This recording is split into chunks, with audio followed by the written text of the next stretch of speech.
Greetings, Vault Hunters all across the 6 galaxies. Welcome to the Bordercast. We are live at our usual time, 4 p.m. Eastern, 1 p.m. Pacific. I'm Mitsu. And I'm Tessica, coming to you every week to break down all things Borderlands. You know, there was a huge reveal today. Maybe you guys have heard of it, but just in case you haven't, the trailer for DLC 4, now known as Psycho Krieg and the Fantastic Fustercluck, is now out. And if you missed it, we're going to play that trailer in a few minutes. With our special guests, we have the host of the Borderlands show, Fran Mirabella. I'd mentioned Mitsu, but of course he's always here. We are so excited to have Fran back on the show. The three of us are going to go in depth into the trailer and all of our hopes and dreams for the newest DLC coming to Borderlands 3. And if that was not enough for you, we also have on today's program Gearbox game designer Max Babin on the program. And we had quite the fruitful conversation, I must say, with him about the story and the atmosphere of the DLC. But before we get into all that, we wanted to take a minute to thank all of our new listeners on iTunes, Spotify, Stitcher, and those watching live right now on Twitch, YouTube, Facebook, Steam, and all of you. A special shout out to all of you currently right now watching the restream and the co-streams. Thank you to everybody joining us across all the different facets of the internet. We appreciate you guys coming and tuning in, and I look forward to being in chats with all of you and getting to hear your reactions today. And if you are enjoying the program, we would love for you to give us a big ol' like, follow, or favorite, because we have the shiniest meat bicycles. Krieg said so. We're so excited to share everything with you guys. We've got some ongoing important information this week. Psycho Krieg and the Fantastic Fustercluck. It's happening. It's happening in September. We're so psyched. Oh my God, I'm so excited. I can't even contain the excitement. Also, the trailer, if you missed it, you'll see it shortly. There's a certain favorite character of mine in there. So happy. So happy. Also, the Borderlands Legendary Collection is still out on Switch. Show Me the Iridium is continuing on until Thursday, and Thursday at noon Eastern will begin Mayhem Made Mild, which is, of all of these events, the one I've been looking forward to the most. I'm so excited to play with just easy modifiers. It's going to be totally ridiculous and silly and fun and awesome. And with that, I think we should probably move on to the big segment of awesomeness. Oh yes, I don't think they want to hear just us. I think they want to hear us and Fran and what he has to say about the Borderlands show, and of course what Max has to say about DLC 4 or Psycho Krieg and the Fantastic Fustercluck. So without further ado, Tess, let's show the people what we got.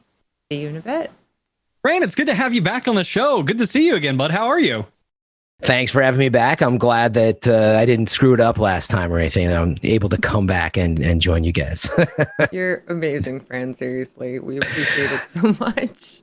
Yeah, no, I love hanging out with you guys and the Borderlands community here on the Bordercast. It's always awesome to be on. Yeah, you've been hard at work doing stuff. Have you had a chance to sit down and play a little bit of the game lately? Yeah, I was just playing. I like to play it fresh. And so obviously knowing that we were doing the show, I was just playing it the other day. And man, I'm sure we'll talk more about it, but the end of DLC 3 is so cool and the guns are so cool in 3. So it's a good time to be a Borderlands fan and to be able to talk about what's coming up next. I recall Tess has a lot of love for a certain turtle and a certain butcher, if you will. That was such a cool fight. Well, Rose, of course, is just such an incredible character. I love seeing, first of all, a female badass character. Borderlands is always so great about bringing those forward. But Rose is like the female Jack, kinda. But yeah, I get a lot of that vibe too. Very, yeah. Like, because you can kind of understand where she's coming from. Yeah, treacherous, wily, sneaky, wonderful. Dry, sarcastic humor. Yes. Yes. Yeah, I really liked Rose's character for sure. Definitely. She was a great addition. And of course, for those of you who don't know, there is a 4th DLC, and we're going to talk about that a little bit. But first, we wanted to break down a little bit more of our sister show, the Borderlands show. For the, I'm imagining you out there who haven't heard of it yet, we have Fran here. Of course, he is second chair on the show, and I occasionally have the privilege and honor of being third chair. And we wanted to have Fran talk a little bit more about it. So the first and most important question is, what is the Borderlands show, Fran? Yeah, if you haven't checked out the Borderlands show, head over. Well, we debut it live, obviously, on Twitch TV/Borderlands, but on YouTube.com/Borderlands game. That's where you want to go and find the archive of the show, probably easiest. We do that every time there's new content to talk about or big new things to discuss. And it really is more about the fact that, I'm sure as with you guys as well, 2K, gives us info, allows us to connect directly with Gearbox, and it's really about those exclusive details, but as well as like taking the time to be the launch pad for that stuff, right? And to get excited and get hyped for those moments. And as I know Greg and I often talk about, it's like, all right, now the Bordercast show is going to go into depth with it, as much as we'd love to do, even a 3-hour show or something. Like, we have a lot that we normally do on that show when new details arise. So that's basically the format, right? I mean, I think especially Gearbox is at the center of it. Almost always we've got somebody on the creative team from the development team, then representing, hundreds of people as well behind them, but able to connect directly with them is just always awesome. For fans, one, if you want to support, of course, this show and that show, you're already watching this one, so I don't need to sell it, or listening on podcast services around the globe, right? But go check out the archive, especially I even remember in the first show, there's like so many details about the story, behind the scenes, little things that come out in the interviews, in particular, is what I'm talking about. They're really worth going back and listening to. You can learn a lot about the game, and they're all up on the Borderlands game YouTube channel. Absolutely. I think they're also up on the VODs on the Twitch channel. Yeah, that's true. I guess it's right here on Twitch too. So yeah, both. The recent episodes of the Borderlands show and the Bordercast and Ultimate Vault Hunter, which is another show we do here on Twitch, are all available on podcast sites as well. So SoundCloud, Spotify, iTunes, Stitcher, TuneIn, Google Music. So Borderlands show and Bordercast and Ultimate Vault Hunter are all there. Yes. And what Fran said, I definitely have to echo. If you are interested in listening to the wisdom of Randy and Matt Cox and Anthony Nicholson and Graham Timmons, like, we have had so many people on the Borderlands show, and you gain a glimpse into Randy Varnell's mind, or what Randy Pitchford feels about the series and the direction of the series. And, there's still a lot to be gained from it. So make sure, if you haven't had a chance yet, to go and check out previous episodes of the Borderlands show, because they are all fantastic. Yeah. I think you guys had Paul Sage on pretty early too, and he's the delight. That was the one I was thinking of, the very first one. Like, we just kind of really dove in for the launch of, Borderlands 3. So, but that's exactly it. There's a lot about what's happening in each content release. But again, if you want to learn about those, even though it's talked about, it's like it's coming out, going back and listening to that, there's a lot of little stuff in there. That's, if you're a Borderlands fan, is really cool. I know stuff in those conversations on the set, I'd be like, oh, really? That's awesome. So definitely worth a listen and a look. So going forward, how does the Borderlands show differ from the Bordercast? Yeah, I mean, I think it's similar to what my overview was, right? But like, it's all about being a launch pad, about hyping up the community, and having access, usually, I know you guys do too, but to Gearbox and that, whereas Bordercast is something consistent as well, and something that you guys are doing weekly pretty much, right? And able to dive in, you go over the patch notes, it's really your weekly podcast, right? Where the Borderlands show is that more infrequent but bigger hype moments that we kind of, usually kick off the new wave of either content that's coming or talk about the future of what's coming. Very cool. What can a viewer expect to see when they watch a Borderlands show? The Ask a Psycho segment, and trying to figure out who is the psycho behind Ask a Psycho at the end of every show. So you can skip to the end of the episode if you want the real entertainment. Is Ask a Psycho. They take one question from the audience, and some psycho, shirtless psycho, we don't know who. But yeah, you can expect some stuff like that.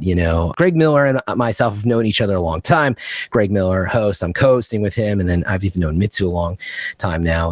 Has been on the show before, and I'm sure we'll be in the future. But anyway, there's a dynamic for sure. So we've been covering games forever, and I think the interview portion is something that both of us hold near and dear to our hearts. Like, being able to sit down in front of developers is something we've done for a long time, and so that's always an exciting moment. So I don't know, that's a big part of it. And then just Greg and I kind of having that Flack Zane dynamic. It's all a joke. If you watch the show, it probably looks like we're going to strangle each other off the set, but we love each other dearly, and like, it's all part of the act. But don't tell him I said that. But that reminds me. Mhm. I've been playing a lot more Flak recently, and I'm No, sorry, no, I'm starting he's gotten to lean you. a little bit more. They are a very no. interesting character, and I'm all down for just one-shotting everything and then hiding in stealth for a while. Yeah, well, you know what? The next patch might come around and it'll change, but Zane, you stick with him. He'll treat you right. I did try a Zane relatively recently. Our awesome new teammates on the content creator team have been throwing their builds at me just to try and kind of get me interested in various different builds and different things. And so I tried a couple of different Zanes. And my first experience with him was I kept shooting the drone because I forgot that it was my drone and not a bad guy. Totally. Once I stopped shooting my own drone, though, I was having a total blast. Zane was a lot of fun. The best part is like when you have a clone out as well, and you're like cryo freezing enemies, so they look like sort of holographic blue shells, which also looks like the clone, and so it can be very confusing all around, especially if I haven't played much. But actually, real talk. Wait, I do have to ask. Like, I make fun of all the other people who don't play Zane, but a lot of people are talking about Moze these days. Love her. What what are you guys hearing on the show is kind of the character to? Is there one right now where you're like, honestly, you should really try out this character, or are they pretty evened out? I feel like they've really evened out. Like the game is in such a good place. They've really, really, really, created this wonderful balance that has so much variety in it. It's not just that each Vault Hunter is viable at early game or end game. It's that each Vault Hunter has multiple different play styles that they can accommodate, and all of them are viable. So I've recently tried Moze, and again, the content creator team, they have converted me. I was an Amara main. I tried Zane. I really liked him a lot, but Moze kind of stole my heart, and there are like 3 completely different from each other builds. Like one is basically exclusively being inside Iron Bear, either sitting on the little turret on his back or sitting inside and driving him yourself. And the other build is basically almost no Iron Bear at all. And you're just shooting. Yeah, you only get into Iron Bear if you're like in trouble. And they're both super, super, super fun and obviously very different from each other. And I love Moze now. So it's just amazing that so much variety is even possible. And I'm just looking forward to like more cool things that come up, because I feel like anything new that we get in this new DLC, any new items, any new guns, they're all going to add more variety. And I feel like it'll probably all be viable just because the characters are so well balanced right now. Their action skills are very strong. Their like mods are very strong. So many things synergize together. So much possibility is out there for builds. It's really cool. Really cool to see. Really cool to play with new characters. So if you haven't tried a new character recently, pick up any one you're thinking about trying. And a lot of that was made possible thanks to the content creator team, which we have to give huge accolades to. We've had several people, Triple G, Psychotic Wolf, Lazy Data, Thick Fillet, Moxie. They've all been on the creator team for a little while now, and they have put together amazing builds, which we have showcased and will continue to showcase on Ultimate Vault Hunters, another program, of course, that we talked about a little bit earlier. And I just wanted to specifically shout out, that's another difference. Whereas we go very high level when we're doing the Borderlands show, we do a lot of developer interview. We kind of sit there and we really like marinate on the big hard hitting major news stories. That's kind of what that show is for. And Greg's skill is just unparalleled with the amount of information he can extract from a human being. I aspire to be that man one day, because he is just talented beyond belief. But here we get to do something a little bit different, and we get to do that deeper dive, that more nuanced approach and look into how the show goes. And I just wanted to shout this out real quick. This is how intense our content creation team is.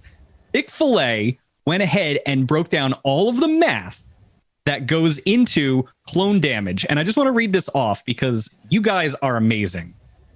Clone damage equals, in parentheses, card damage times 0.7 times mayhem scale, end parentheses, times, in parentheses, 1 plus Donnybrook plus boom enhance plus double barrel plus shield weapon damage, end parentheses, times, hold on, action skill damage times splash times barrier times debuffs times old god / elemental bonus times amp.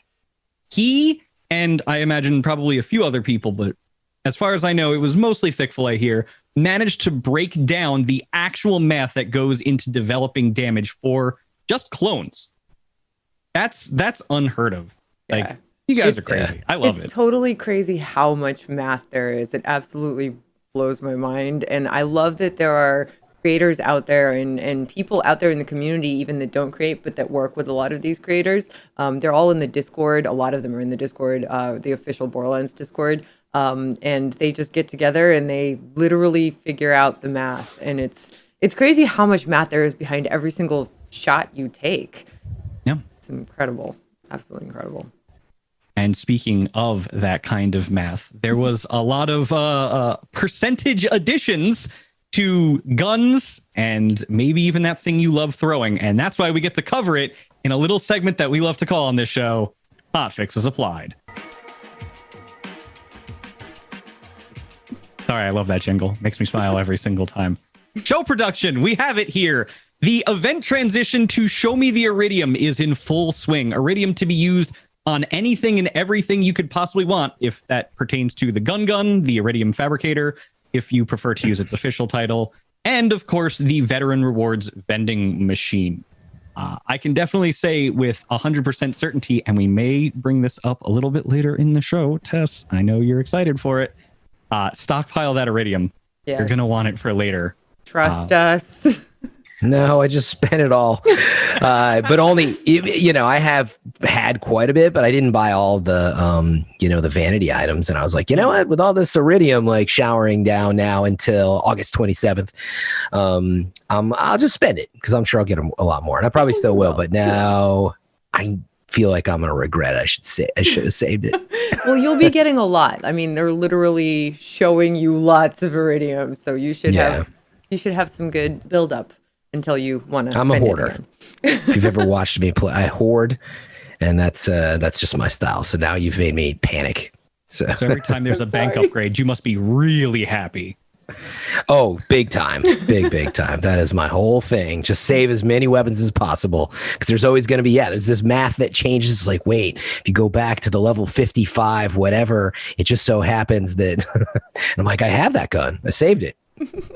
I'm terrible with it. Speaking of guns and them being awesome, there are some more awesome guns in the Guardian takedown loot pool now. So this is a major change that not just I, but lots of creators, especially those that play a lot of takedowns, have been asking for Guardian takedown. A lot of us and a lot of the community also really loves this takedown because it's like a complex, awesome sort of puzzly, like challenging, amazing experience. But the loot at the end was a little bit lacking for a little while there, especially for the time investment, because a lot of people play Borderlands and they just like want to farm as efficiently as possible. And that's a long time to potentially not get the best loot, right? And so not only have they replaced the Mayhem 4 gear that was dropping in Guardian Takedown with Mayhem 6 gear. So things that were exclusive to Mayhem 6, you can now get that in Guardian Takedown. You can get lots of different versions of all of those guns, get your perfect anointments, get that consecutive hits, that 100% damage, all of it you can get now at Guardian Takedown. They've also done a ton of damage increases to some specific weapons, some that drop in Guardian Takedown and some that have been in the game for a while that people were kind of like, this needs a buff, or maybe something got a little bit nerfed a little bit too much recently because positive changes that needed to happen. Now it's getting a little bit of a buff. I'm looking at you, Recursion. Yeah, it's not a laundry list, we'll say, but it's a pretty good list of some guns that really needed some love. The monocle being at the forefront of which, as somebody who's been playing Flak a lot more, I am very excited for this change. It is a sniper rifle that rewards you for doing what you should be doing with sniper rifles, crit shotting. And I cannot express enough how excited I am for that particular change. Uluda, Zane players are probably rejoicing a little bit more, as well as Flak players. That's a great one. Recursion, Moxie probably lost his mind. The Star Helix in general is just a really fun gun to use. Jim Ferronda, voice actor for Claptrap, lost his mind on Twitter when he found out that his favorite gun in the game, the Ogre, was getting buffed. And if I recall in the pre-show frame, we talked about that. That's a gun you like too. Yeah, also one of my favorite guns. So, people often get confused. They're like, why don't you use whatever, or the OPQ or what? Like, I do, but some guns are just fun to use. And honestly, for me, that's a huge part of what Borderlands is about. And I don't know what it is about the engulfing ogre, but man, it is just so fun to fire. I guess because it's just constantly exploding the bullets as they fire out in a increased and more rapid rate. But it was really nice to see that one get buffed. That was a fave. Very cool. It's been with the series forever. The ogre goes all the way back to 1, and that's a great change. The smog getting uplifted a little bit more. That was a gun that definitely needed some love. And while he is unfortunately not with us today, Greg would probably be happy to know that a gun named after one of his favorite heroes, the web slinger, got some love. Just use it because with great power comes great responsibility. And then in general, grenades got a pretty flat, nifty, nice increase across the board. Yeah, I thought that was nice. Yeah. I thought that was very necessary. Whether or not it goes far enough, we don't know yet. I've seen some feedback of people getting very excited about it. I personally use the Hex all the time. It's just kind of my thing. I love the light show and the gun called the light show coincidentally. So it's just nice to see that that's getting just a generalized buff. Hopefully it puts grenades more on par with where they need to be at Mayhem. Yeah, and they had done that to melees somewhat recently too, right? Somewhere along the way here. But like the fact they're touching not just, the guns and, mods and artifacts and stuff, like just base stuff like a melee, or in this case now, grenades. Nice to see. It seems like, into its maturity now, right? Like they've hit a point where, there's a lot more balance. You can use a lot more stuff, like I'm saying, and just have fun with it. There is still the best of the best builds, and a lot of players want to know what that is. But there's a lot of variety out there now, and I've noticed that even with picking up a gun that I normally wouldn't use, I'll just try it. I'm like, actually, not bad, fun to use, fun to mix it up, right? I mean, some players can use the same gear over and over again because it's optimal, and other players, you kind of want to switch it up sometimes. So I'm liking where this has been going. You mentioned the melee buff. I just wanted to touch on that real quick. That was such a big deal. There were people coming to me during my streams on the Borderlands channel and saying, hey, Mitsu, did you know that there are some viable melee builds out there? I think there's a viable Moe's melee build. I know there's a viable Zane melee build out there too. I think Amara is one of them also. I've heard Amara, I think because people are mad that I'm not playing her as much because I've betrayed her for Moe's. I still love Amara, I swear. But people have told me about they're working on melee builds for Amara because she was always like a character where, especially with Face Slam, she was just like built for it. There's a crazy build floating around that doesn't use Face Slam. It still uses Ties That Bind, which is like all powerful and amazing, but it's a face puncher based build, the gun, because face puncher does melee damage, and so they like go through the whole tree, most of the green tree, to give buffs for melee damage, and then they use some items that do melee damage, and then I think Triple G gave me this build. Sounds possible. Yeah, and it's a crazy build because you're just using the face puncher, but you're doing melee damage, and it's so powerful. You just like decimate everything in front of you. It's a blast to play. It's so cool that things like that are possible in this game. And I think for a little while, maybe there was a time when there were fewer builds that were kind of less variety of builds, I would say, that were really strong at endgame. Like they worked for pretty much everything, but things like the takedown, maybe they struggled. Now there's so many builds that really do well in the takedowns. Guardian takedown with its new gear, Molly one takedown, always a blast, always a good time, and all of the other really cool activities, the DLCs. It's just really nice to see. It's nice to see people experiment and have fun. Yeah. And it's very unfortunate. You, Tess, you are a Siren player and you have turned your back on Amara. But do you know who turned her face forwards to say hi to us once again? Maya. I know. Oh my God. I'm so excited. Wonderful trailer that I'm sure all of you at home have been waiting for. Without further ado, we're going to bring to you the much awaited DLC 4 trailer, the trailer for the next and most anticipated DLC, Psycho Krieg and the Fantastic Fustercluck. What goes through the mind of a psycho? We are about to find out. Say hello to a torturing nightmare! Aboard the pain wagon!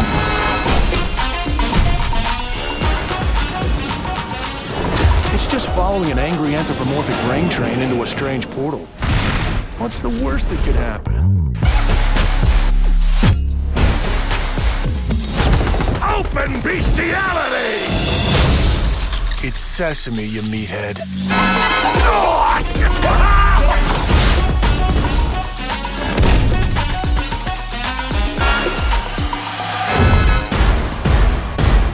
I am the meat maestro!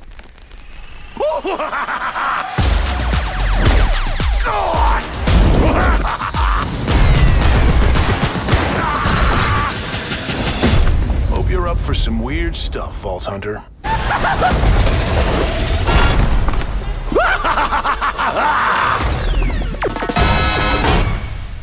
Wow, that Get happened.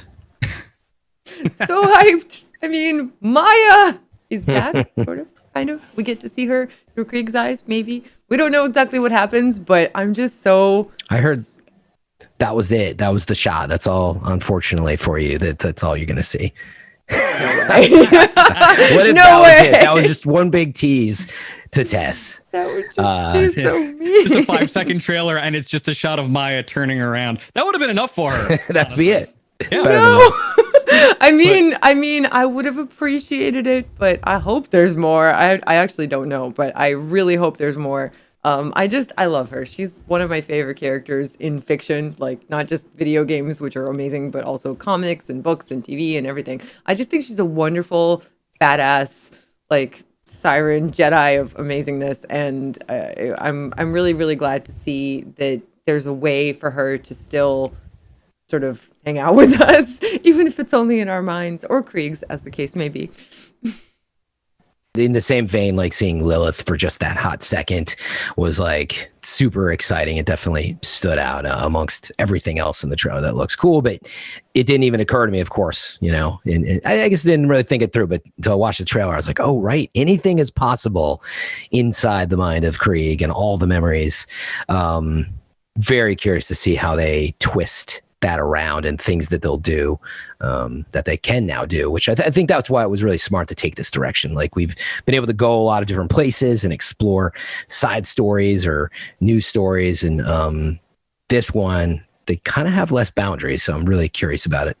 Yeah. And they did a good job of teasing just a little bit. We see like some meat, some sinew, all that kind of stuff, and we really get a glimpse of what it really is. A lot of meat, but no meat bicycles. I noticed that, and I'm really hoping that shows up at some point in the DLC, because I'm gonna be disappointed if instead of the Beast Riders. Yeah. Yes, instead of jet beasts, they're Jet Beasts, yeah. bicycles. Yeah. That would be so cool. Am I correct in I may have been hallucinating, although I don't know how that works when we're in someone else's brain, but I think I saw a psycho riding a rocket at one point in that trailer. Right? Definitely. That is something else. I guess they can do anything because it's in Krieg's mind, right? Not only is it just in someone's psyche, so to speak, but it's a Krieg's, it's a psycho's brain that we're going into. So literally anything is possible. You raise an excellent point. There are psychos riding rockets. And do you know who we got to talk about that with very recently? Why, it was Maxime Babin, the lead game designer for Borderlands 3 on DLC 4, Psycho Krieg and the Fantastic Fustercluck, which I can't believe I got through that. So without further ado, let's go ahead and throw it to that interview. Hey Vault Hunters, we're here with Max Babin, game director for Borderlands 3. We're going to be talking with Max more in depth about today's events, specifically the full reveal announcement for the much anticipated DLC 4, or as we now know it, Psycho Krieg and the Fantastic Fustercluck. Max, thank you so much for being here with Tess and I today.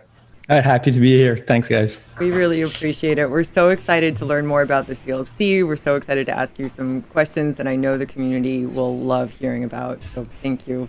I just wanted to talk just real quick about your background, because I believe we talked about this in the pre-show. You worked on which DLCs? I've directed the first and the second one, and now the fourth one. So this is actually my third DLC.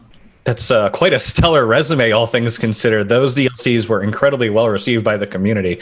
So I just wanted to, on behalf of them, express our gratitude for creating such amazing DLCs for everybody. DLC 1 was so many varied environments, and DLC 2 was so different from it because it was that old worldy Lovecraftian feel, but so much color and pop and these gorgeous environments.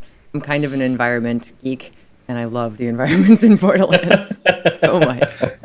Yeah, I really liked, to mash things together. So having a strong character and a strong theme and, trying to force them together and see what happens. That's what I really personally like to do.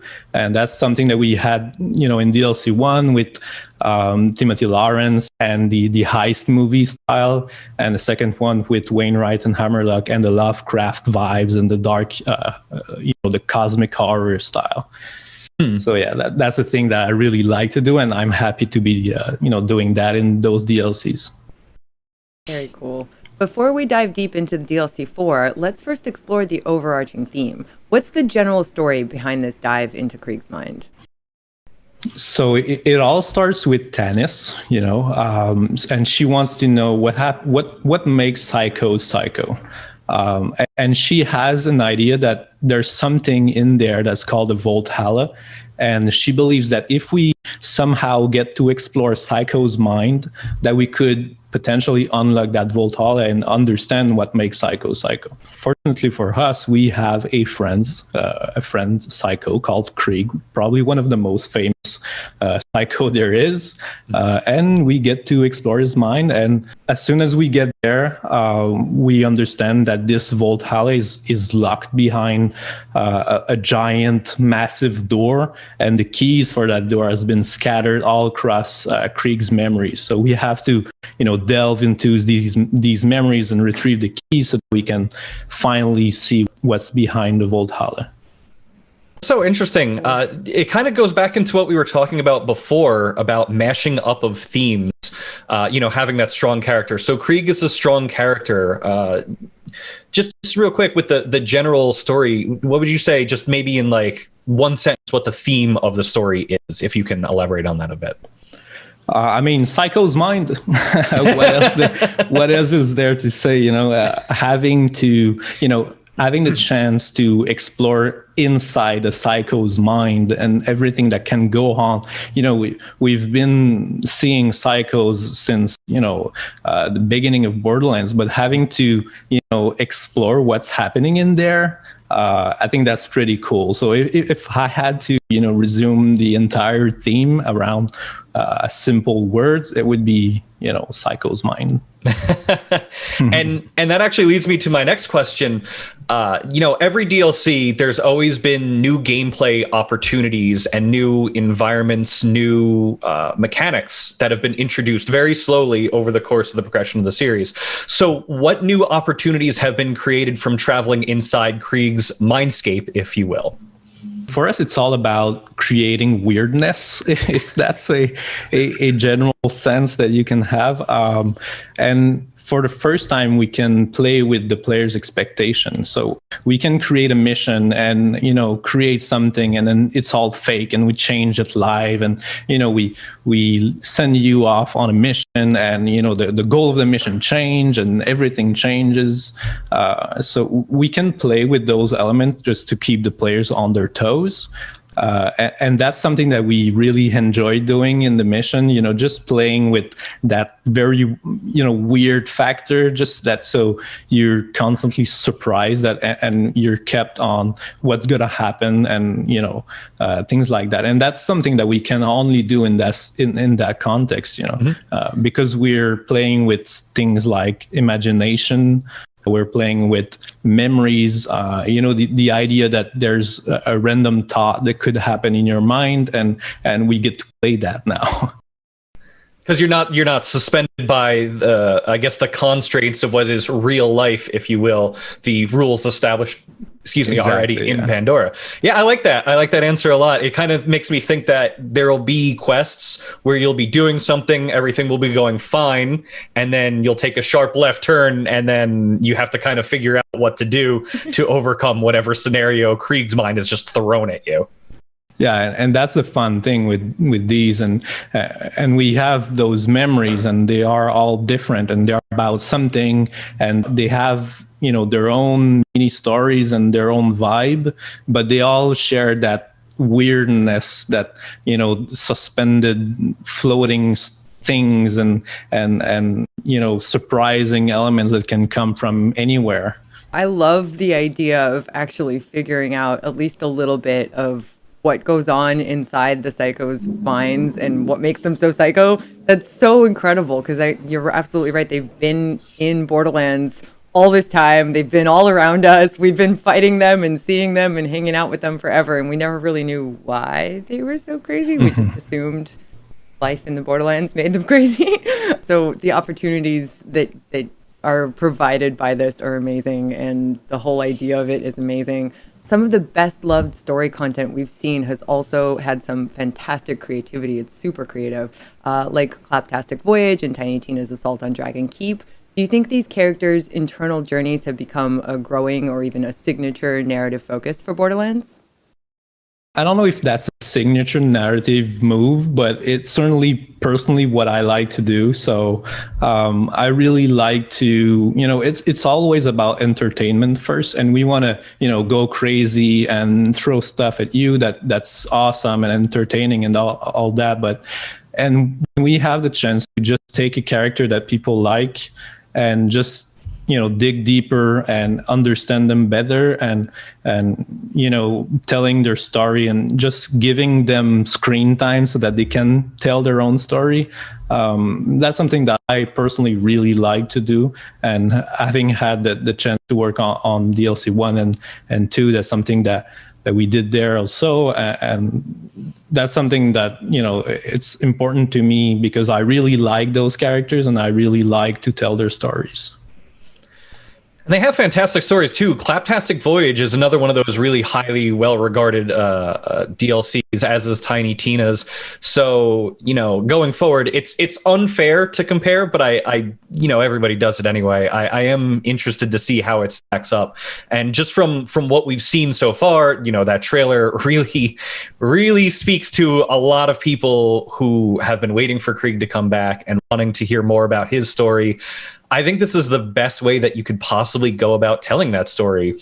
How can you really get something out of a psycho if you can't go into his mind to break down what made him a psycho in the first place and all those questions that hopefully maybe we'll get answers to, or at least some of them anyway. That being said, I believe in that trailer, I saw something that was very intriguing to me. There are psychos riding on rockets a la Dr. Strangelove. There's really not a question here. I just kind of wanted to say it because it's amazing and it's happening. I love the Dr. Strangelove reference, but it's actually coming from, I don't know if you remember, but one of the first trailer for Borderlands 3 was with the song So Happy Together. Yeah. And there was psychos, and there was actually bullet riding psychos in there. And as soon as I saw this trailer, I remember back when I first saw it, this is the quintessential vision that I had in my mind when I imagine what's happening inside a psycho's mind. So to me, it was a no-brainer that we had to have this thing, a psychos that rides on a bullet and chases you and scream, and just a crazy element that adds. And it's a simple thing because it's a character that just rushes you and scream, but it adds so much to the combat because you don't know when they're coming. They can spawn because it's all in Krieg's mind, so they can spawn from anywhere. They just appear and rushes you on their bullet, and you have to manage the enemies on the ground, and you have to manage the flying psychos. Flying enemies are always a challenge, and flying psychos coming at you are going to be terrifying and wonderful all at the same time, for sure. I can't wait to see what happens with him. And you know, obviously we can't talk too much about it, but I'm hoping that there are other enemies that have new takes on them as well, because you know, seeing a psycho riding a rocket alone is just going to be one of the greatest things ever. Ever. Yeah, and there are, you know, comebacks as well. We have the Hyperion coming back. The memories all have their own mini stories, and one of them happened with Hyperion. We had fun making them for the first DLC, and now we have fun, you know, bringing them back, but in a completely different setting. So we have, you know, some cameos as well, you know, some interesting comebacks. You know, we're no longer restricted by where those characters can live. You know, they can be anywhere, so we can mix and match, you know, Skags and Spider Ants together and stuff like that. So we, you know, we have interesting combos in there. That's gonna be so cool to say. Yeah, I can't wait. I really can't. The setting actually looks like you combined neural pathways with an MC Escher painting. How did these peaceful sections of Krieg's mind develop? We wanted to have that, you know, as I've said earlier, we wanted to have this weirdness theme, you know, all the way through the DLC. So, and we didn't want to only put that weirdness forward in combats and, you know, battles and boss fights, and it's all in there as well. But we wanted that weirdness to come through even in between those combat areas. So, and it's very. I have to give a shout out to our art team because they had crazy ideas, and I think you see them in the trailer. They had crazy ideas, and they had the skills to, you know, pull them off. So we use those moments in between fights where the player are used to, you know, having a small downtime where they can loot and they can, you know, plan for the next fight. But now these moments also might be really weird as well. So. So much weirdness, so much awesome. I'm very excited for it. Yeah. The setting just looks incredible. And it's, you know, Krieg, the focus on Krieg and the dichotomy of his brain, at least at this juncture, for the first time, we're actually able to have a conversation, it seems, with Krieg's sane side, which we heard little teasers of way back in Borderlands 2. Occasionally, you would hear a very soft-sounding, very smooth-sounding voice. And now it seems like we're actually going to have more realistic conversations with that side of him. Yeah, I was wondering, are Mad Krieg and Sane Krieg actually voiced by the same actor? It is the same actor. It's Jason Douglas is our voice actor for Krieg. He did a fantastic job. I haven't had the pleasure to work with him directly. I have to give kudos to Connor and the narrative team for that. But he did an amazing job, and they had to record both Sane and Mad Krieg separately because Mad Krieg can be really tiring for someone's voice. So they recorded them both, you know, separately just to, you know, make sure that the actor voice doesn't, you know, get too tired. And something worth noting as well is that we really try to see our voice actors as collaborators. Jason, who's probably the person that knows Krieg the most out of everyone, really had, you know, cool insight on the narrative and really in a way shaped the narrative. So it's really cool to have someone, you know, that knows the character and can give you advice on how it would sound or how it would say something, for example.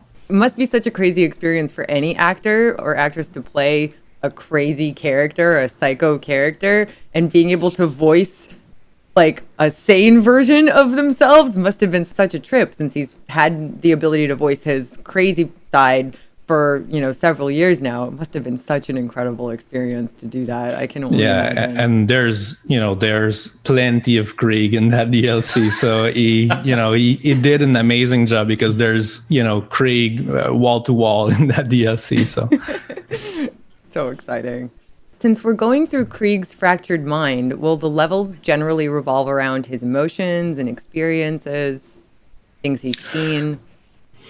That's a very good question, because I don't want to say exactly, what happens in there. I've already said that that's all about memories, and there are reasons why those memories are so vivid and so important for Krieg. And they all have a reason to exist, and they all have a reason why we go in there. I don't want to go too deep into which emotions are put forward in those memories. That's something that players will have to discover for themselves. But each one kind of has a purpose.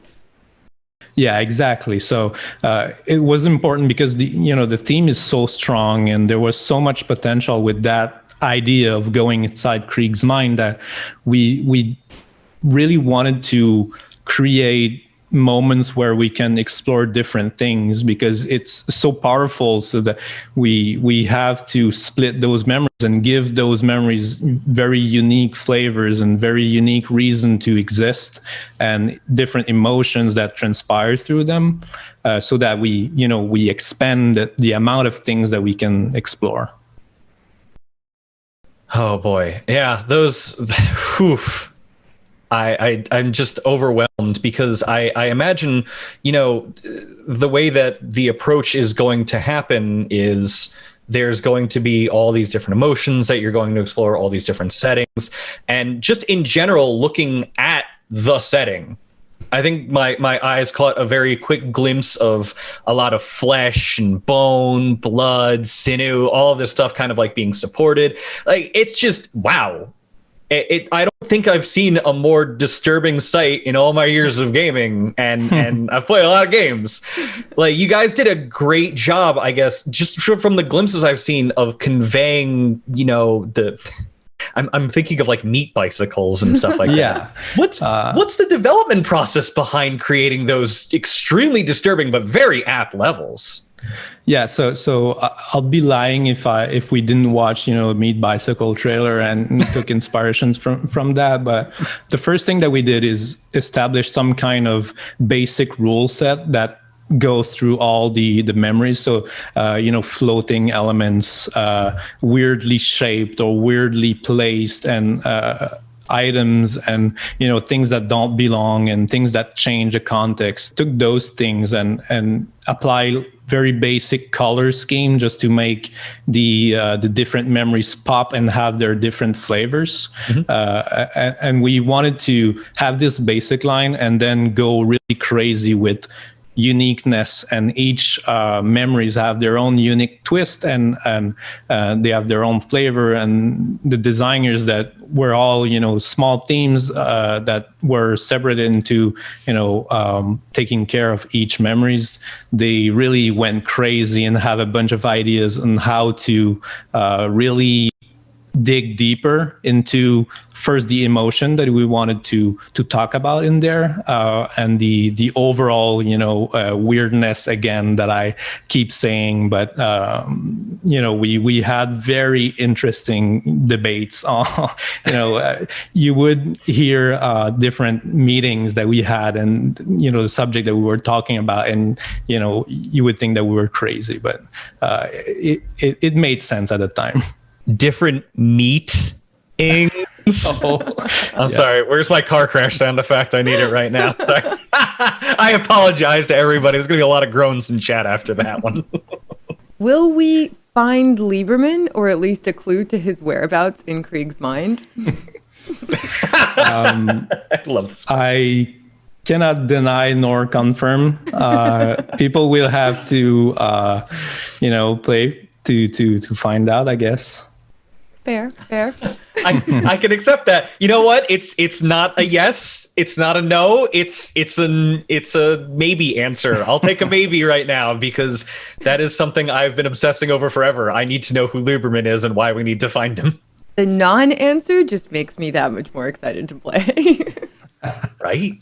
In the previous DLC, there were side quests, and the side quests would have kind of changed the nature of certain aspects of the game. Not in wholly significant ways, but they would still affect certain areas, environments, things like that. Will there be side quests with choices like that maybe affect the main storyline in this game?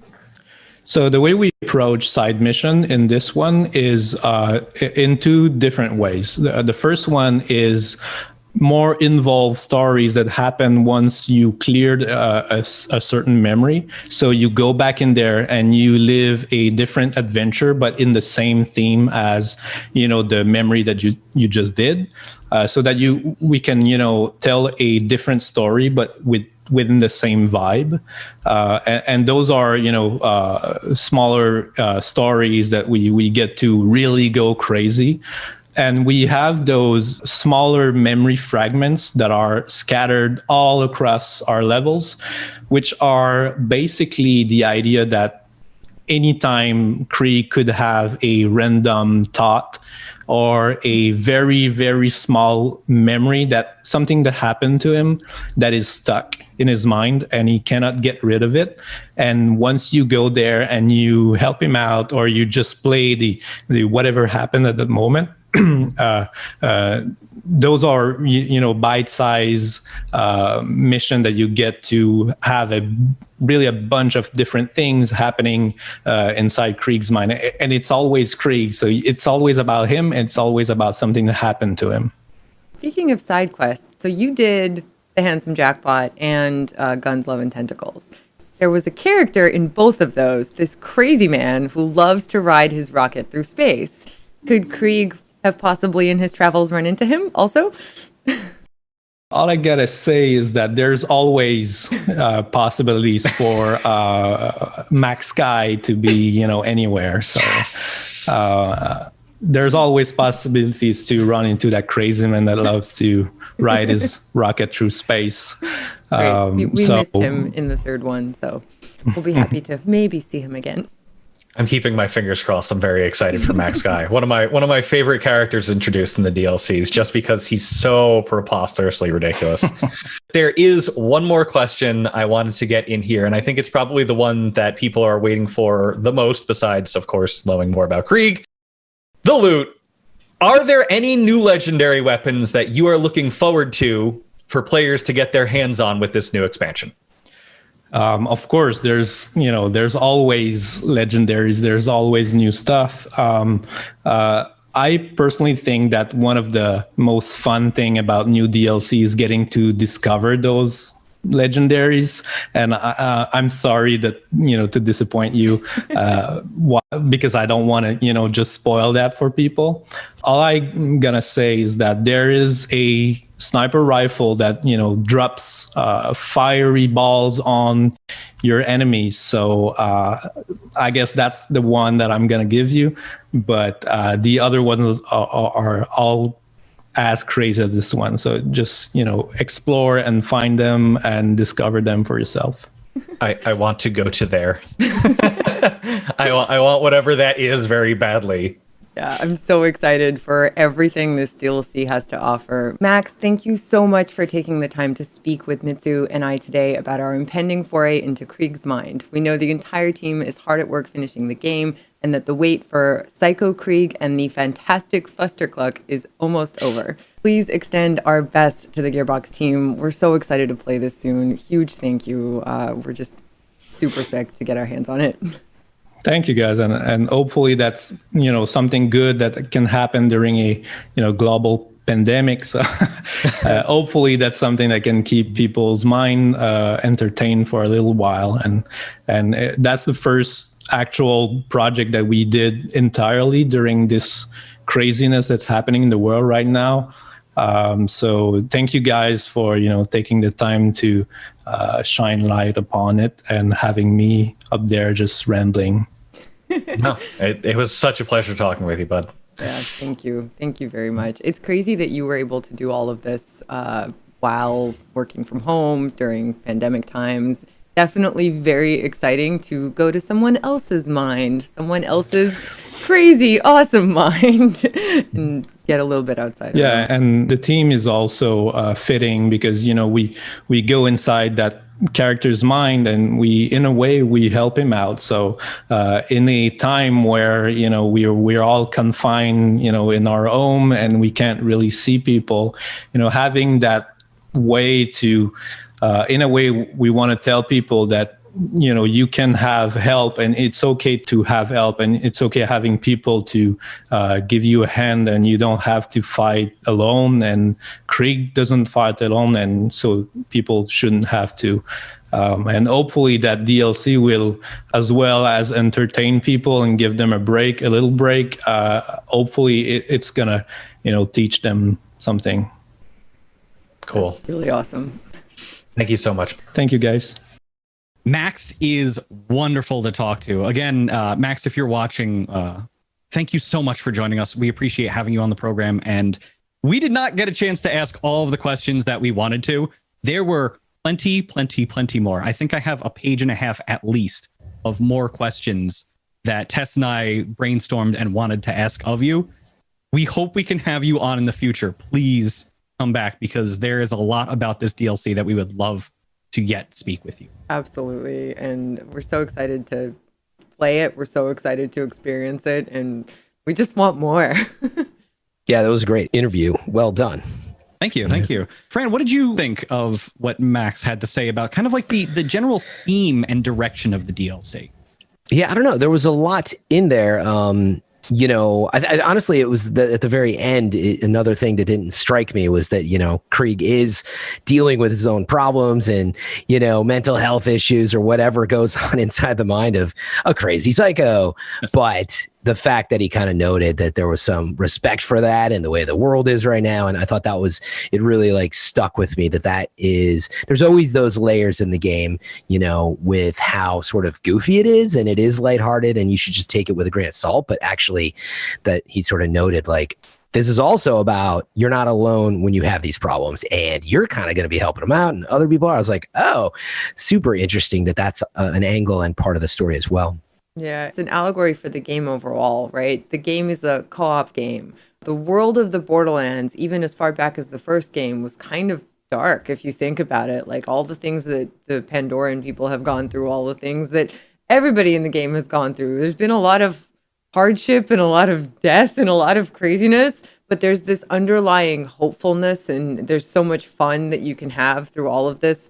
And this DLC deep dives you into someone's mind that's kind of a little bit a tumble or a lot. And it seems like he feels very alone, or you could feel very alone in your own head. Like we all feel very alone in quarantine right now. But we're not alone. We have friends to play Borderlands with. We have the internet. We have people that care about us, and we can talk to those people, and we can see those people, and we can help each other to not feel alone and to be able to always come to the people that care about us and have those experiences with them. And it's really, really, really amazing how that allegory happens, both with this DLC and Borderlands overall. And I think it's honestly, video games in general right now are like helping people's sanity, and Borderlands for me is absolutely doing that. It's so nice and fun to be able to talk to people about it, to be able to play games with friends.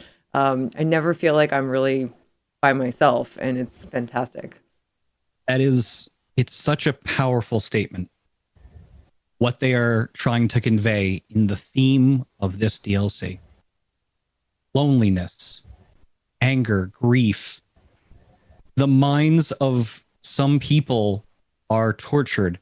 And by virtue of what we are doing as Vault Hunters with Krieg, is we are trying to help him realize that he is not alone. And some of you out there may be struggling with that. And to you, I say, this community, we love you and accept you. You are not alone in any struggles and fights that you have.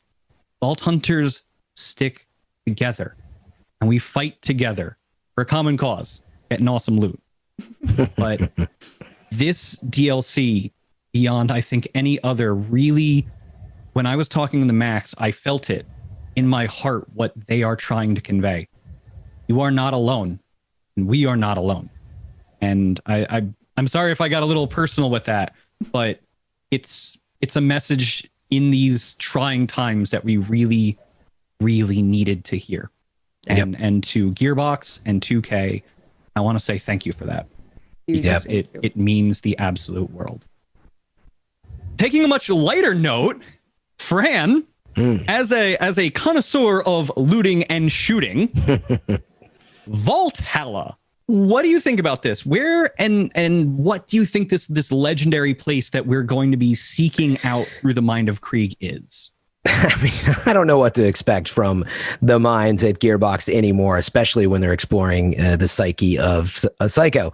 But what we know about the story is that did Tannis come up with some of this? I think that there's this idea that the Psychos are obsessed with this Valhalla, some mythical place, and so that's the idea, that they're all crazy obsessed with some super mythical place with tons of loot. I mean, I'm already, a big fan of the vaults and the bosses and the loot within. And so to have a place that's supposed to be some sort of heavenly, never before seen type of place with even more loot, I don't know, that sets the expectation pretty high. So I think we got to remember that, the Psychos are obsessed with this, and who knows if they're right or wrong or whatever. But I do like the concept. I feel like every time we go to a new planet with a new vault or whatever, we always kind of think it might be bigger and better than the one before. So, I mean, I'm feeling like that, but I don't want to let myself down. I'm sure there will be tons of loot in DLC 4 though. Yeah. I so excited. It occurs to me, maybe Lieberman knows, and through Krieg's psyche, we will find Lieberman. There's the connection. I finally got the answer. Well, maybe. We tried to get it out of Max, but he would not confirm or deny it. Well trained. Out of him. Well, very well trained.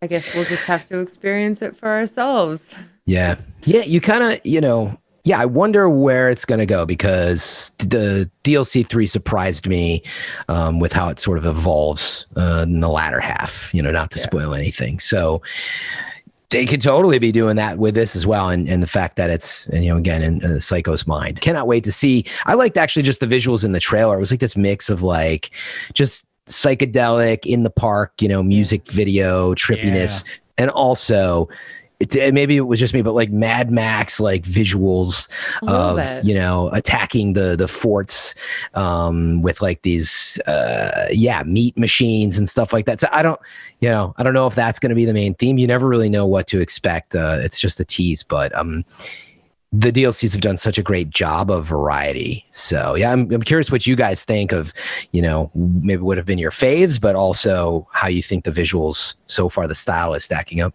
Oh, that's a test question. Well, I love the whole like start of the trailer and all of the really poppy colors and that crazy art style that they used. It's like Borderlands, but it's a little bit more stylized, and I love that. I love the colorfulness and the like sort of vibrancy of Borderlands in general. Borderlands 3 especially, but even the previous games, it's so like bright and poppy, and that's why I like the Moxie's heist of the Handsome Jackpot, because it was so suddenly bright and Vegas and just poppy, as you're putting it, and it was nice change from the wastelands of Pandora. Made me miss actual Vegas, like absolutely felt like we were in space Vegas, which is so fun. DLC 2 is it's meant to be dark. It's not actually dark. It's meant to be dark and Lovecraftian and like tentacle-y and old worldy, but there are these incredible pops of like blues and teals and purples, and honestly the archives with all of the technology and the old world architecture and the lighting, it's like my favorite place in video games. I love the scenery in DLC 2. It's like dark but not dark. It's like that nighttime scene when you're walking down the street, but there's one like street lamp and it's like perfectly lighting the street, and if it's snow, there's like snow sparkling, and it's just it's that kind of feeling, but beautiful and colorful, and I love that so much. I love Borderlands. It does. So you like where 4 is going then? Yes, very much. And I mean, they can do anything with it. It's literally in someone's head, and it's a Psycho's head. It's Krieg's head, right? So they can do all sorts of crazy things, and the trailer clearly shows that they did. I mean, there was a purple Lilith, right? So I'm really, really curious to see what that's all about. There was a crazy train that goes through, and that was super colorful also. And just from the very beginning, those really poppy, beautiful graphics that pop up. I'm really, really curious to see what's next, honestly. It's so interesting, both of you approaching this, talking about Krieg's memories, how he sees things, how he perceives things. And I wanted to pose this question to both of you. what do you feel about this new or retooling, if you will, of the enemies? Because Tess, you mentioned earlier a psycho riding a rocket, right? So to me, it kind of indicates that Krieg's mind is what it should be. It's warped. So he's misremembering how certain things are happening in what we consider to be the real world, reality.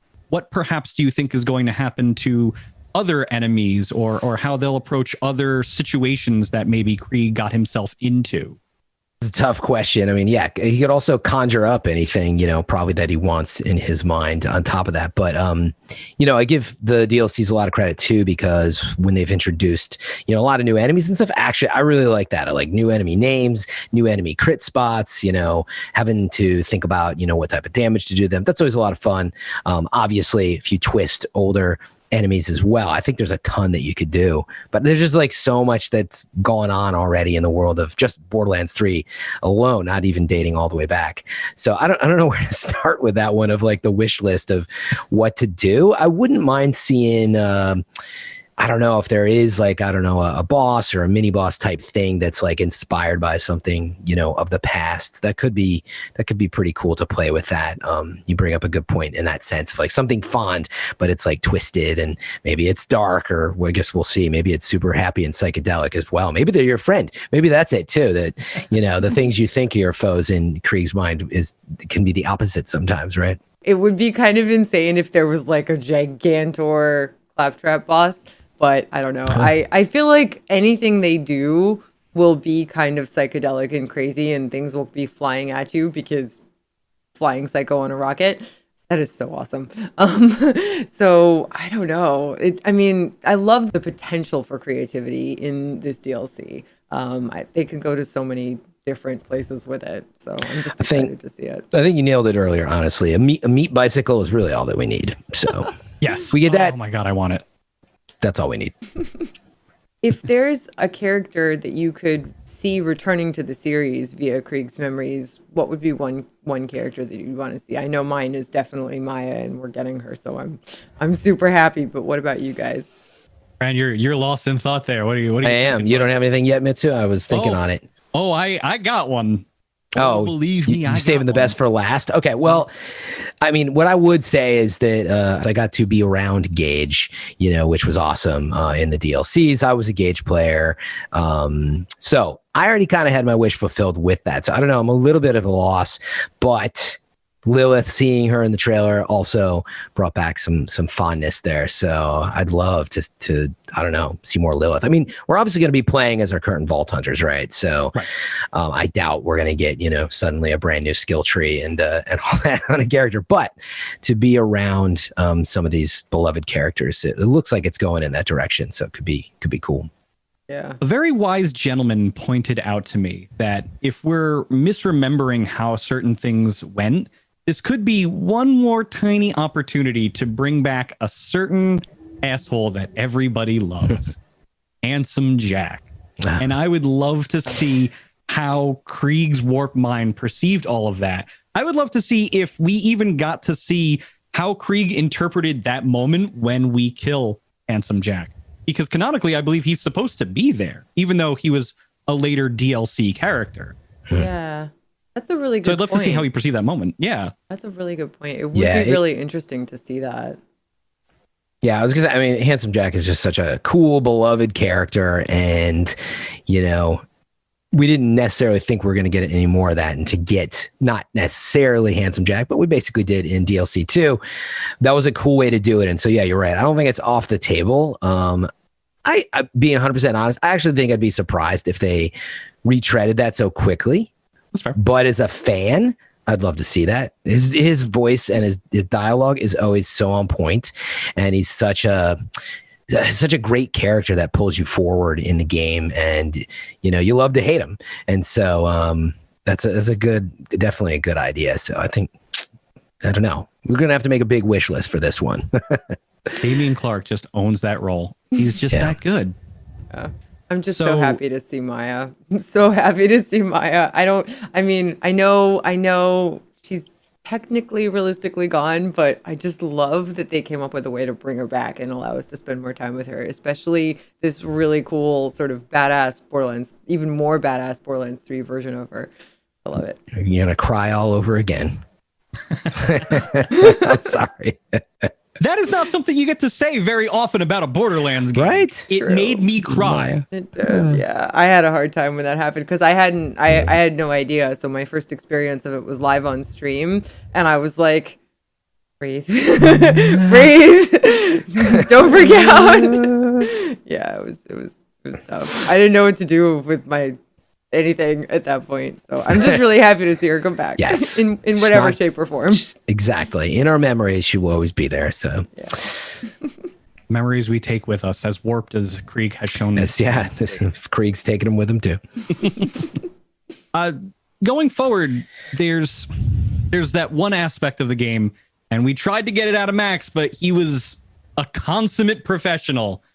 Legendaries, gear, guns, loot, shields, all of that stuff. What is one piece of gear, a weapon, a shield, anything that you would like to see return, perhaps from previous entries in Borderlands? Man, you guys go first on this. Which it's like there's literally a billion guns. I mean, obviously the ones we remember. There's hundreds, but well, so kind of similar to Fran's wish already being granted with Gage. My wish was already granted with the double penetrating Herald. Unkempt Herald. I love that gun. Unfortunately, it feels very different in Borderlands 3 than it did in Borderlands 2.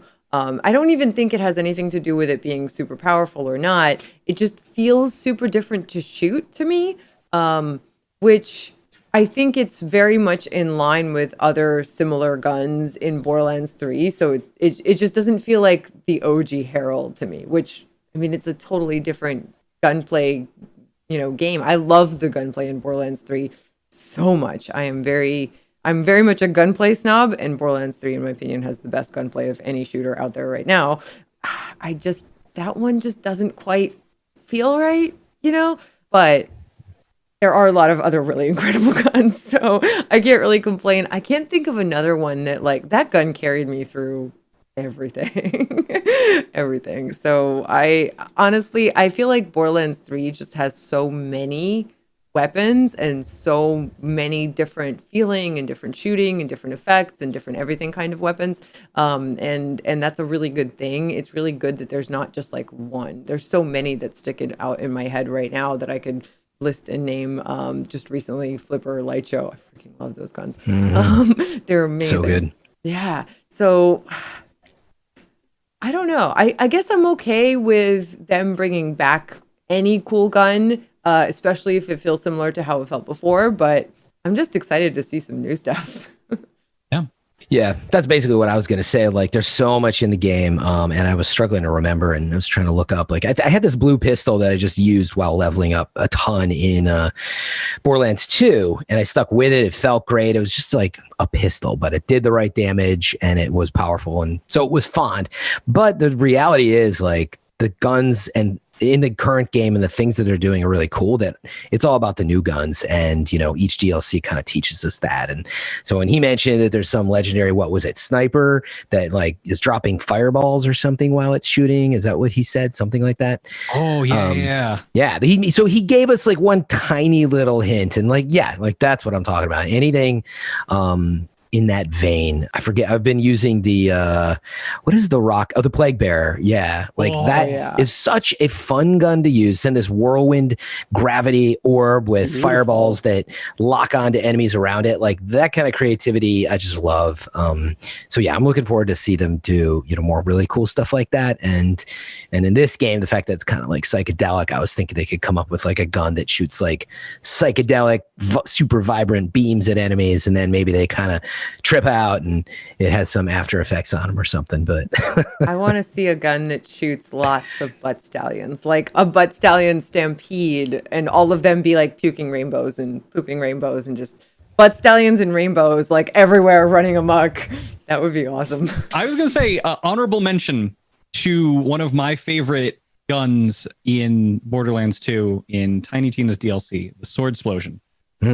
I love it. It's a shotgun, for those of you who don't know, that lives up to its name. It shoots out swords that upon impact of a target explode. I want to see that gun come back. I really do. I think that's the only one I could really like jump out at me. But you know, it was good to, what I really appreciated was the theory crafting of the butt stallion gun. I could see that working actually. Imagine if it shot out projectiles that were classified like hex grenades, so they sought out targets. Oh my god. You could actually just make this a grenade, and instead of like the laser beam, it was a rainbow that hit them for, and imagine if it was like rotating elemental type damage. That would be so cool. Oh my god, that would be amazing. I love that idea. Ship it. Genius. Just saying. Gearbox, I'm an ideas man. Just, Very, you know, genius. I'm here. They're free here. You've got them. They are. We're just churning them out today. Any final thoughts from either of you about how you felt about the trailer, what your hopes and dreams are just for going forward for the DLC? I'm just excited. I'm just excited and happy to have more Borderlands content. I love this game. I love the characters.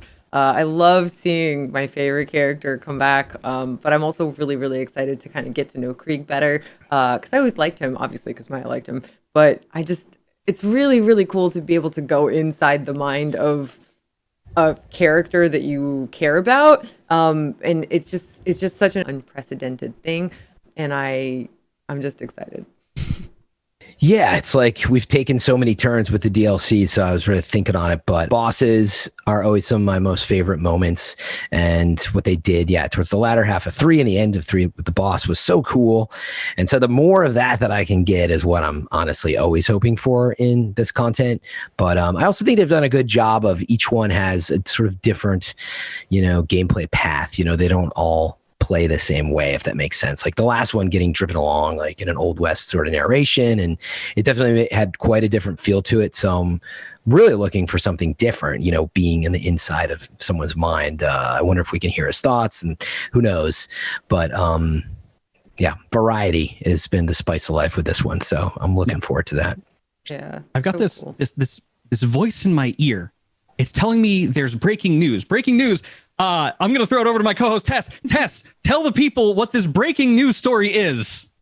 So very, very, very, very hype. We are getting some extra levels to our level cap. Not 1, not 2, not 3, but 5 extra levels are incoming, which is so cool.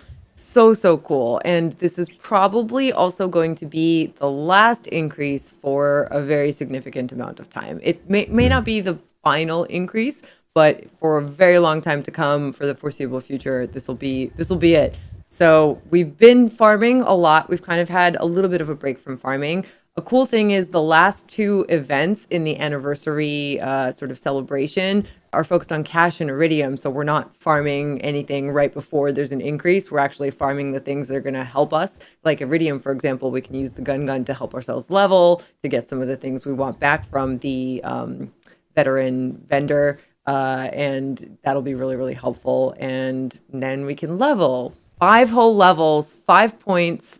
I am so psyched to see what the build makers are going to do with that. I'm excited to play around with it. Honestly, they inspire me. I'm definitely not as much of a math person to understand all the craziness that they get into, but I'm just excited for all the possibilities with 5 more points. And definitely it'll be fun to farm. We'll have a significant amount of things to farm, new things to farm. And five levels is a lot. It'll give us a really interesting boost. Feed that power fantasy that we love and have so much of in Borderlands, and we'll see where we go from there. That's awesome. Yeah, it's wonderful. I know a lot of people out there have been saying we're kind of a little exhausted by these incrementals, 3 levels going up and up and up. But honestly, this is huge. 5 is a great number. It puts us now at 65, which is a lot more points to put in whatever tree you want to. Usually on Ultimate Vault Hunters, we ask people what it's like to put 3 more points in. I guess I'm going to have to amend that particular question in future episodes. But if I had to throw this in, I'm really hoping that 6 months down the line, 9 months down the line, because I don't want to have to wait a whole year for this, if there's 1 more level cap increase, I really want to see it be 4. And now everybody's doing the math in their head. Nice. Oh gosh, there's the Mitsu we love. Nice. What'd I do? I mean, you are right. 4 points more to perfection, really. But yeah, no, going up 65 a little unexpected. I didn't really think about what that level up meant because we've been trained to think about getting 3 lately. But I, for one, actually, and I know not everybody feels this way, but I wouldn't mind getting locked into, a number for a while and really just like being able to play with all the different builds and grind for guns with some security of not, oh man, that's from cartels and it's not, I don't have one right now that's, level 65. And so, yeah, I think it'll be fun to be locked in an area and refine your vaults and banks, to be a sort of in an optimal state for a while, but who knows what the future is going to bring still. Well, knowing that we're not going to get another increase for the foreseeable future after this, if there are any seasonal events that come up next year, I mean, I don't know, again, this is pure speculation, but knowing bring back cartels. Yeah, like if that happens and the sweet music. We'll be at max level by then if there are any more events that come up. And like the events happening right now will definitely help us when we're leveling, I think, with Iridium and Cash both. And then, we can take that fully leveled character into whatever comes next and grind stuff out and not worry because we know it won't go up any further for a while, which is cool. Indeed. Fran, thank you so much for taking the time to be here with us today. We appreciate that. Know how busy your schedule is, especially around this time. There's a lot going on in the industry, but you were gracious enough to come and hang out with us to talk about all of this big news. Anytime. You guys are awesome. Love being on the show, talking about Borderlands. There was one other thing I think that you wanted to share with everybody about the Borderlands show in particular. What news do you have on that particular front? Yeah, so I'm sure some people are wondering, like, when is the next Borderlands show? You're telling us all about it. You're referencing it. There is one in the making. Greg and I have been talking to 2K and making plans and sharing some ideas. And it looks like around early October-ish, as we like to say on the show, because things move around, especially in this day and age, nothing is absolutely certain. But around then, we should have more to share with you. So obviously, we want to talk more about DLC 4, but hopefully what is in store for the future as well. And anything we can get out of Gearbox and 2K, we will do our best to do. Stay tuned. Follow Greg over Game Over Greggy, but obviously the main channels, Borderlands, will definitely let you know ahead of time. Absolutely. And I hope I get to be a part of that show as well, because every time I get to sit in his third chair, I love that experience. It is. Yeah. We got to get Tess on there sometime too. Yes. So. I would love it. I would love it. I will love watching it, and I would definitely love to be a part of it. I'm excited for it either way. It's going to be cool. We will see what happens. Fran, thank you so much again for joining us. Where can the people find you? Oh, yeah. Thank you for the opportunity. Yeah, right here on Twitch. If you are watching on Twitch, FM3_. It's my initials, Fran Mirabel III, FM3. But you can check me streaming all the time, usually later at night, Pacific time. So very cool. Yeah, absolutely. Fran, again, thank you so much for joining us. We appreciate you being here and taking the time. It means the world to us. So much fun. My pleasure. Thank you. Huge thank you. Thank you guys very, very, very much for hanging out with us during this inception of Bordercast within Bordercast within Bordercast. Huge thank you to Fran. Huge thank you to Max. Huge thank you to Mitsu, my amazing co-host. That's me. Sorry, I got excited. I just wanted to thank everybody here. Tess obviously did an amazing job editing that entire package together. And I wanted to thank Glitching Queen, the Borderlands chat, Jolts Dude, Moxie, Thick Fillet, Lazy Data, Tweety Expert, Mystique Siren, Depriesticles, everybody who was watching. I know there are a couple other people. I think I stopped in Real Augs real quick, although he probably doesn't know it. Thank you so much to every single one of you who co-hosted this. I mean it from the bottom of my heart. I loved meeting your communities, chatting with them, a little bit of shit posting. We had a lot of fun. If you're listening, you kind of missed it, but hopefully you guys will enjoy everything that you heard. You are all amazing. I love you guys. And thank you to the entire team who was hanging out in the Borderlands chat. You're beautiful. And I mean, what else is there honestly to say, Tess, right? Oh, you're holding your heart. There's so much love. There was so much love, especially during the interview and just like for for everyone and everyone's communities. You guys are so awesome. I love seeing Borderlands communities come together and just be excited. I'm so excited. Mitsu's so excited right there with you. We're so lucky that we get to do these kinds of interviews and these kinds of shows. Huge thank you to Gearbox and 2K and Fran and Max and absolutely everybody involved. Seriously, you guys are the best. Thank you. Yeah. It means the absolute world. Your reactions were incredible. I loved seeing all of it. I apologize if I got a little real at some points. I know some of you weren't expecting it, but it's a very important topic and it meant the world to me. And we'll get back to the funny next week, I promise, if we didn't already. And I apologize for making bad puns too. All right.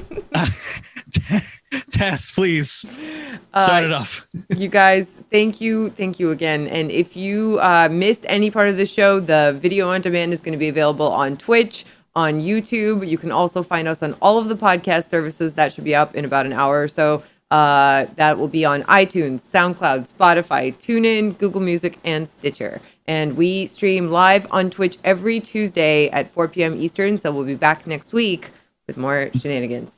One more tidbit for you all, for those of you who decided to stay right until the end. I know a lot of you were asking for this. For those of you who can't wait until September 10th, the worldwide gameplay premiere for Psycho Krieg and the Fantastic Fustercluck will appear on IGN's Gamescom livestream August 29th.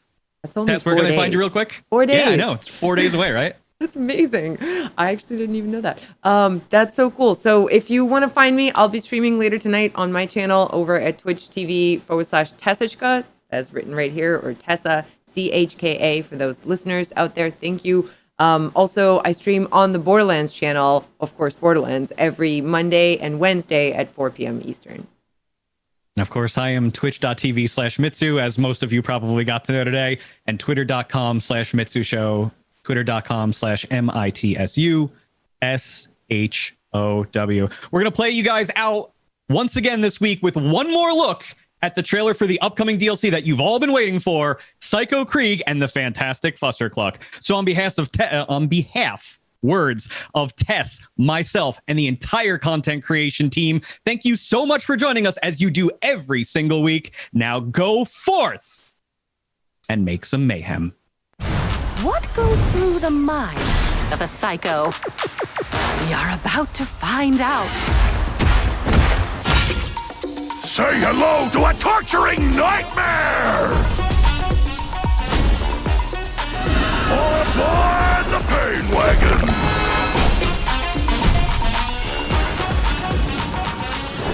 It's just following an angry anthropomorphic grain train into a strange portal. What's the worst that could happen? Open bestiality! It's sesame, you meathead.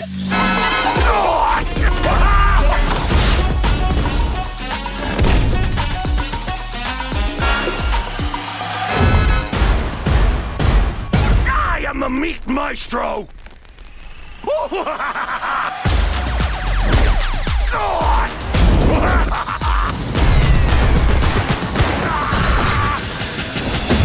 Hope you're up for some weird stuff, Vault Hunter.